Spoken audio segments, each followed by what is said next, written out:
It's your favorite Black girl cousin, Monica Makita, back for another episode of the Pure Blackness Podcast. This podcast is a celebration of all things that is our pure Blackness, as well as unpacking some of the baggage that comes along with it. Before we get started with the episode, we have to shout out our sponsors and the company that created all of this and funds it and keeps it going, honey. We have to shout out Conscious Kingdom. You can check them out at shopconsciouskingdom.com. They are a Black-owned, woman-owned, veteran-owned company where everything is handmade and in stock. No shade to those bigger companies. Yes, they may sell you a shirt for $6, but baby, it's going to take you 6 months to get it. Not with Conscious Kingdom, though. Their shipping and customer service is on point. And they actually having a t-shirt sale over there where you can get a shirt for $9.99 plus free shipping right now. So make sure that you check them out, shopconsciouskingdom.com, and you can follow them at Conscious Kingdom. Now let's dive into the show. This week we are going to talk all about equality or privilege. And let's really examine which one you want for yourself and what you want for our people. So, just like everybody, child, I love a good Netflix stream, honey. For me specifically, I love a good Netflix documentary. Yes, this is my nerd side showing. I love a good book, and I also love a good documentary, honey. Listen, find me a good documentary that'll make me think and show me some little scandal type of things. I didn't know, little conspiracy thrown in there, but also hard facts. Love it. So this weekend, I stumbled upon this documentary on Netflix that is called This Changes Everything. And in the documentary, which I highly recommend, it takes a deep dive into gender disparity and representation of not only just women in Hollywood, but women of color and also specifically Black women. Y'all, even when it started, Tracee Ellis Ross, Taraji P. Henson, they had Tiffany Haddish, they had Ava DuVernay, they had Shonda Rhimes. So immediately I'm like, okay, all these women that I love and, appreciate their work. So let me see what this is about. So it was a really, really good film. I would definitely say check it out. It's on Netflix. But in addition to the documentary, also just everything that's going on with the baby and those ridiculous comments that he said at Rolling Loud. While the comments themselves were rooted in ignorance, it's really sparked some very intellectual dialogues about what group of people have power and who's really fighting for equality versus others. Everyone is up in arms because they realize that, hey, the LGBTQIA plus community doesn't play when it comes to them being offended. But at the same time, it's like, well, Black people are offended at least 3-4 times out the week. So, like, what is the issue with us getting that same respect? What's the missing point? And the very difficult part about comparing what the LGBTQ community receives versus what Black people receive in terms of action, support, respect, all of those things is that, newsflash, we have Black people that sit at the intersection of those two things. We have Black folks who are queer, who are looking around like, what about me? Which was one of the main things that the baby said in his rant that made all of this so offensive in the first place. And the beauty of this is, like I said, though the comments were ignorant, they sparked a lot of necessary and intellectual dialogues. And it led us all to examine, what are we really fighting for here? Are we fighting for equality, respect for all?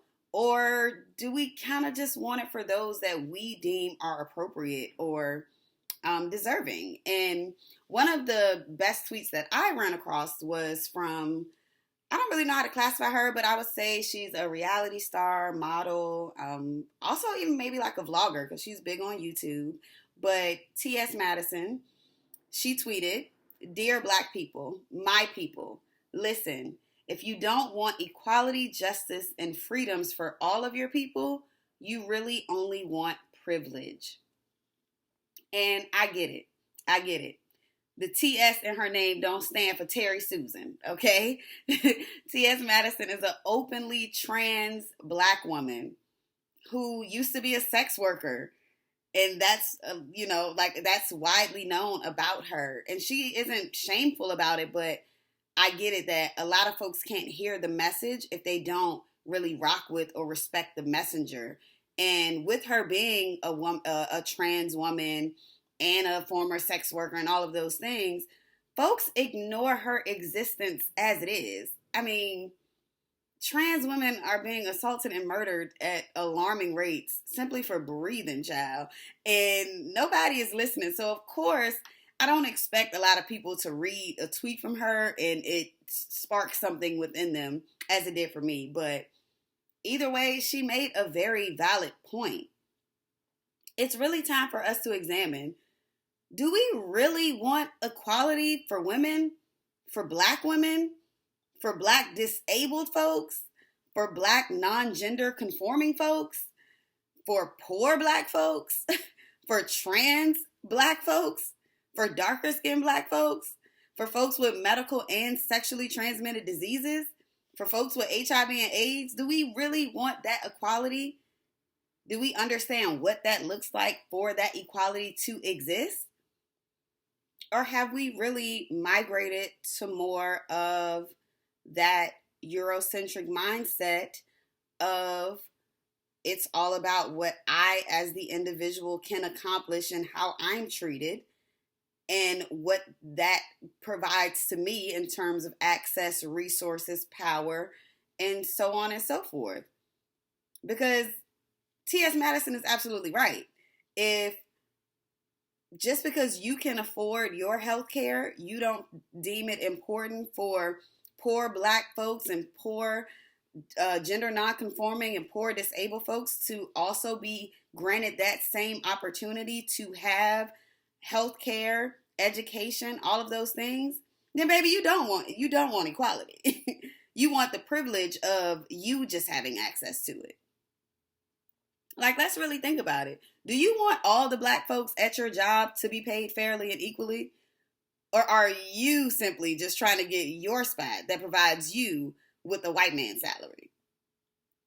Do you simply want that power and financial abundance to serve yourself? Or would you use your position of power to grant others that look? That look of like, yeah, I got you. I'm going to put you on.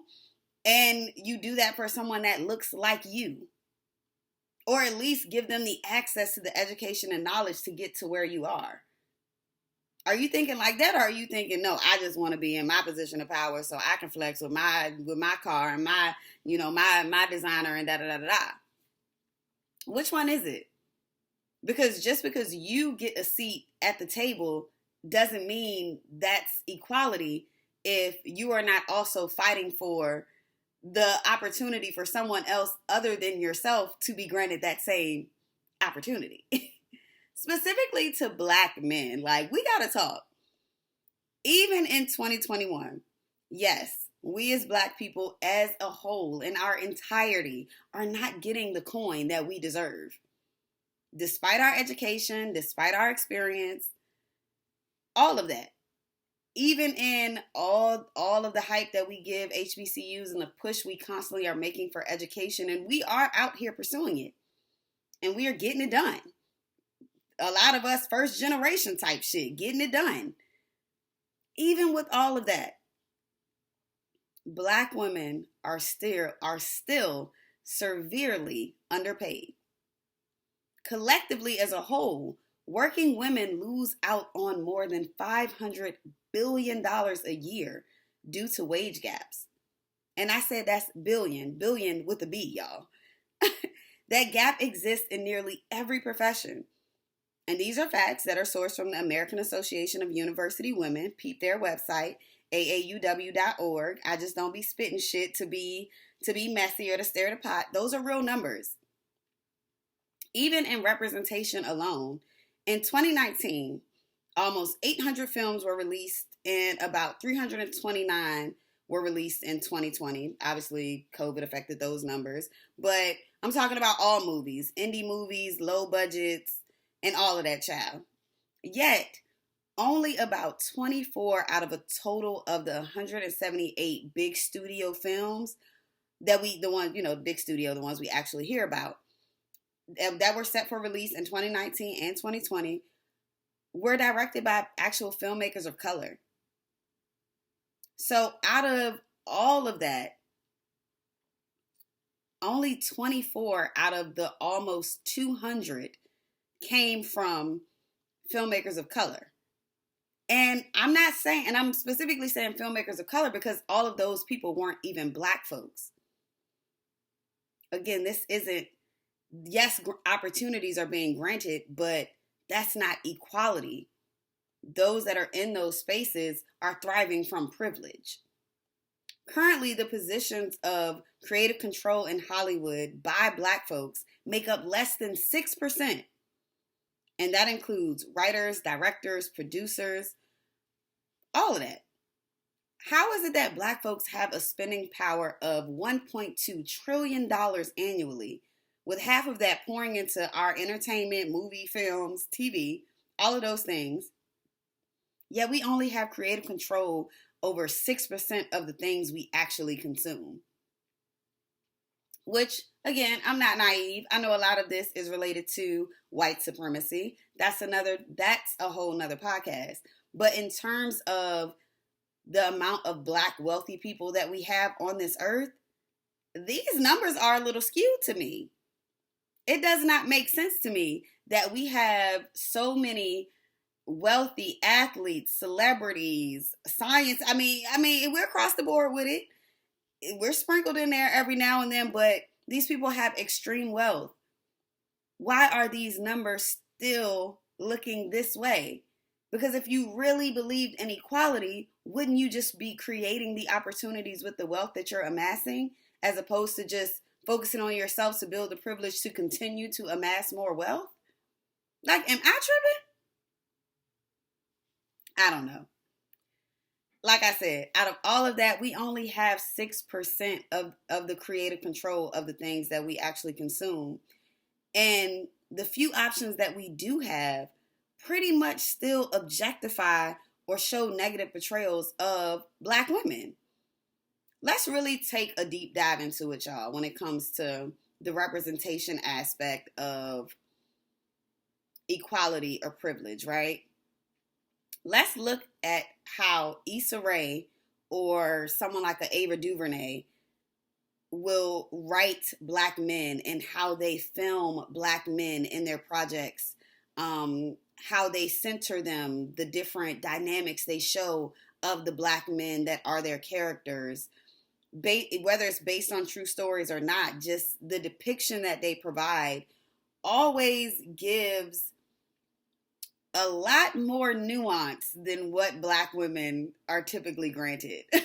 Okay, let's really get into it, because even the dustiest of Issa's characters on Insecure, which I would have to say would probably be Lawrence, but like Lawrence in the beginning stages, right? Like Lawrence when he had no job and he won't even getting haircuts, honey. Stinking ass was on the couch trying to create this app but won't doing nothing to actually make it shake. That Lawrence, right?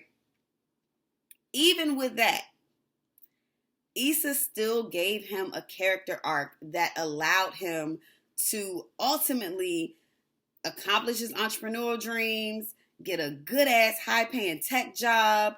I mean, he went from looking like a crusty ass dude who girl just cheated on him to him having a whole roster of like nothing but baddies, making money, getting a new place. Like, I mean, we really saw this glow up of Lawrence. I can't say I've seen too many Black women have that same sort of respect and care given into their character arcs when it is a Black man who is writing her or producing her. How many of the girls in like the Boys in the Hood movies and all of that, where we actually saw them glow up in a way that was representation, that was inspiring, that was like, wow, she really went from this to this? We don't really get that. We don't get that a lot. I mean, specifically, we can honestly just look at Tyler Perry, y'all. I know we love him. I know our grandmama and them love him. But really, everything that Tyler Perry produces and creates shows black women as abused, traumatized, constantly fighting to keep a man or find a man that actually just desires or wants her, right? We as black folks love Tyler Perry. We have made him a multimillionaire. And yes, I get it. He is providing acting roles for black women we probably never would have seen before. Like, would we ever have gotten Tamala Mann without Tyler Perry? Probably not. Sis would have been still in the church house singing a good tune. Got that part. But while we celebrate him for those sort of things, we also have to critique why he would write and direct an entire show. Which I know y'all have heard of this show. He has a show called Sisters. Yes, Sisters with the A and the S. And it is a show completely based on 4 black women and their relationships, their careers. Think like an Insecure or Living Single or Girlfriends, right? Like, I think this was his try at that sort of TV show. But it's about, the show is centered around 4 black women, yet Tyler Perry did not incorporate any black women as writers or directors for any of it. He did what he always does, and he writes, directs, produces, and he runs everything. And to me, that again is looking at that whole, is this equality, or are you just thriving in your privilege? Because this was well into Tyler Perry's career that he dropped Sisters. I mean, he dropped it exclusively because he had just garnered an exclusive like streaming deal with BET. Now, mind you, most people who you already got the money, so this isn't a money grab for you, Tyler Perry. You could have easily given a young woman, black woman writer an opportunity to shine, to give us something that would have some nuance and really be entertaining, as opposed to you just writing from your very limited perspective because you are a black cisgendered heterosexual, allegedly, black man. Like, you are a man at the end of the day. And you could have given this opportunity to a woman to be able to really shed light on a black woman's perspective. And you didn't. You chose to thrive more in your privilege and to garner more wealth for yourself, as opposed to making it an equal playing field and opening the door, providing opportunities for a fellow black woman. That's just what it is. Again, equality or privilege. Even in the creator space, y'all, let's dive into that. There are thousands of podcasts out here. Thousands of them, honey. I mean, very successful ones, those starting off, I love it. The black narrative and the black voice needs to be amplified, so don't ever think I'm throwing shade that way, because I love it. Black people do need to be heard more. But even with the hundreds and thousands of black podcasts that exist, how often are those that are all male? Because there are a lot that are all male, that are, sports related. I mean, crime, we got true crime podcasts, all of that. A lot of them where it's the entire panel or even the solo host is a male, a black male, right? How often are those platforms allowing women to share their opinions and their experience on their show? And I'm saying have women on your show as a guest and not have her there just to talk about something that's related to sex or share the juicy details of a sexual encounter of hers. Like, when is a woman there just to be another opinion or there to challenge your own opinion? Like, I love the Joe Budden podcast, y'all. Well, past tense. I loved it when it was the initial original cast. Okay, I'm Team Rory and Mal all day, but that's another podcast. But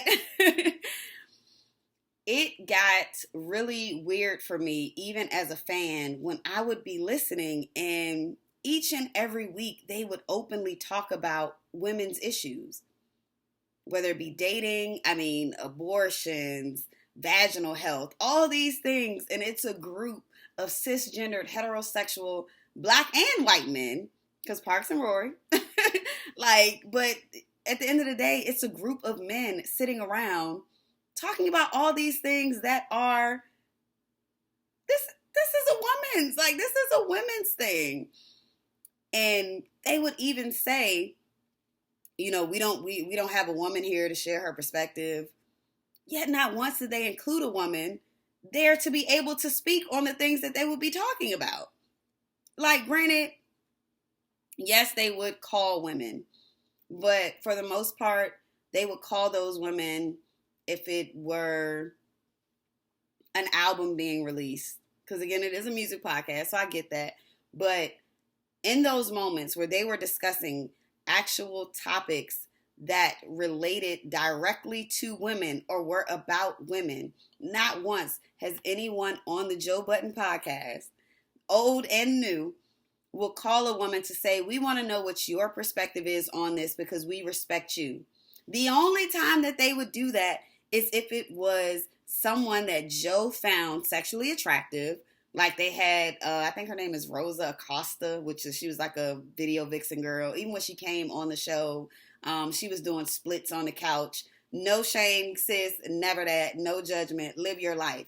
But that is more of who Joe Budden would choose to share his platform with, as opposed to calling someone who could speak on the many issues that they would try to address that were centered around women that they just didn't have the range to do. They would either have women on there, like I said, that they were sexually attracted to, or women on there just to talk about their sexual encounters, as if a woman's opinion and perspective is limited to just that. The thing that blew me about all of it too is they would call Safari every week. The Joe Budden podcast, one of the biggest hip hop podcasts in this when did it come out? I think 2015, since its inception, the numbers have been ridiculously strong. The deals they made. I'll never take any of that from them, but you have one of the most powerful platforms in hip hop. And instead of uplifting a fellow black woman or even a fellow black podcaster, you would choose to share your platform with Safari. At least 5 times a month. They call Safari all the time. And every time I would watch it, I would be sitting there like the Dave Chappelle skit where he was talking about Ja Rule. Who the cares what Safari thinks? That's what I would think about every time.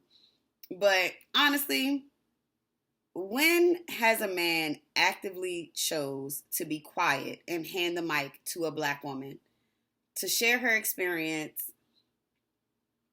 to share her opinion, to listen to her, to uplift her, to grant her an opportunity? I don't think that it happens very often. And even when it does, it's not happening enough. How often does a successful black male artist decide, you know what? I'm going to give a feature to an up-and-coming woman rapper to elevate her career, to boost Shawty up, to get her on the map. How often does that happen? Literally, the only person I can personally think of is Gucci Mane. Gucci co-signed Nicki back in the day. And I know, recently he hopped on Big Lotto and he's been co-signing for her. But how many other rappers are doing that for women that they haven't just personally signed or something that they can personally gain from? Even with the baby, the baby, you got an artist that you signed, but are you hopping on anybody of these up and coming girls? Not really. Not really. Which I don't know, might be a blessing because we don't know how much longer he got the way he been acting up. But anyway, I'll just say for me personally, every opportunity that I get as a black woman, as a black creator, as a black business owner, and my platform is still growing, and I have this principle and this moral code and this ethic code because I'm all about my people and I'm all about true equality and not just thriving in my own privilege, right? Every opportunity I take to speak on a perspective that is not my own, I grant my platform to those who actually live that experience. When I speak on LGBTQIA issues, I actively sought out a guest that is of that community and have featured them on my show multiple times to allow them to speak and for me to listen and learn and shut up. Like, teach me how to be a true ally. Teach me what I need to do so that I can support you like you supporting us. And the only way to do that is to shut up and listen. Okay? Even for Black men. I've had several Black men on my show, and I will continue to provide spaces for Black men to speak. And when they do, I respect them and I listen. I shut my mouth and I listen. I provide them that space to be free to speak how they feel and from their experience. Because that's what we have to do if we are truly aiming for equality. Provide those opportunities. Not just seek out what you can benefit from it, but once you get on, put somebody on that may be a different gender, maybe a different sexual orientation, may not be a gender at all. Like, whatever it is, whatever category they fit into, it can be outside of who you are. But if you are speaking on or profiting from or marketing to someone that lives an experience outside of who you are and yourself, you need to be providing opportunities for those same people who live that actual experience. Let me say that again. If you are profiting from, if you are marketing to, if you are exploiting, if you are making a profit from, and you're speaking on the issues or the perspective of someone that lives a life that you don't, then you are doing it wrong. As instead of you speaking from that person's perspective, create an opportunity so the person that lives that life can speak on their own experiences. At the end of the day, y'all, chivalry isn't dead. It's just done in a different way now. Chivalry now in 2021 looks like men opening doors, but doors to opportunity. Doors to get a little bit of that privilege so that can ultimately translate over into some equality. I get it. Most men fear the equality thing because they fear something will be taken away from them if everyone is granted the same opportunities that they are. But we have to start realizing that if you uplift the Black women in your life, you are uplifting us as a race. When the Black woman rises, baby, she puts us all on her back and she takes us all with her, opening doors and putting us in places as she continues to break those barriers. Don't be the person that thrives so much on your individuality that you forget about doing what needs to be done for our equality as a people. Thank you guys so much for tuning in. This has been another episode of the Pure Blackness Podcast. Be sure to please like, comment, subscribe, repost our stuff. Let people know it's a new episode that we drop each and every Monday, and we're on all major streaming platforms. Of course, you can follow us on social media at the Pure Blackness. And I just want y'all to remind y'all again that, you know, when one rises, we all should. Remember the principles of Sankofa. You know, pull as you rise. Bring those with you. Don't focus so much on your own individual success, because what is your success and legacy if you haven't provided those same opportunities to those around you? And I'm hoping those around you look like you. So just remember that your Blackness is enough. Your Blackness is beautiful. Your Blackness is pure, and it is dope as fuck. So make sure you check us out again next week. Come back around Grandmama and them house and we'll talk about something else, child. Thank you so much for tuning in. See y'all next week. Peace.